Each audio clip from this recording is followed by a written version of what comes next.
সিলেটে চা শ্রমিকদের কঠোর অবরোধের মধ্যে রোগীবাহী একটি অ্যাম্বুলেন্স পার করে দেওয়ার চেষ্টা করছেন মানবিক পুলিশ অফিসার আজিজ ভাই। দেখতে পাচ্ছেন বিমানবন্দর থানার আম্বরখানার বাড়ির প্রিয় দর্শকবৃন্দ, সেই চা শ্রমিকদের উত্তাল মুহূর্তে সিলেট বিমানবন্দর রোডে একটি সিএনজি গাড়িতে একজন বয়োবৃদ্ধ মহিলা রোগী, তাকেও কিন্তু পার করে দেওয়ার জন্য, তাকে দ্রুত হসপিটালে পৌঁছে দেওয়ার জন্য জীবনের ঝুঁকি নিয়েও তিনি চা শ্রমিকদের উত্তাল পরিস্থিতির মধ্যে সেই মানবিক কাজ করে যাচ্ছেন।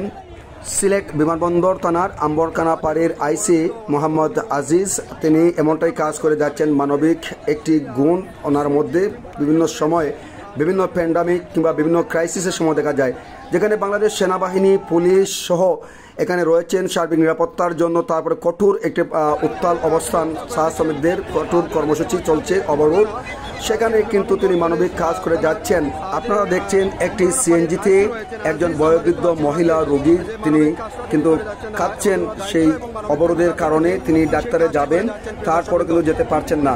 এই কঠিন উত্তাল অবস্থার মধ্যে চা শ্রমিকদের যে কঠোর কর্মসূচি, অবরোধ, যেটি দেখছেন যে হাজার হাজার শ্রমিকরা সিলেট ওসমানী আন্তর্জাতিক বিমানবন্দর রোড মালিচরা চা বাগান এলাকায় তারা অবরোধ করে রাখছেন। সেখানে সেই সিএনজি সেই মহিলাকে তিনি কিন্তু মহিলাকে তিনি পার করে দিচ্ছেন, সর্বাত্মকভাবে কাজ করে যাচ্ছেন রাস্তা থেকে যাতে চা শ্রমিকদের অবরোধ তুলে নেওয়ার জন্য। এবং এখানে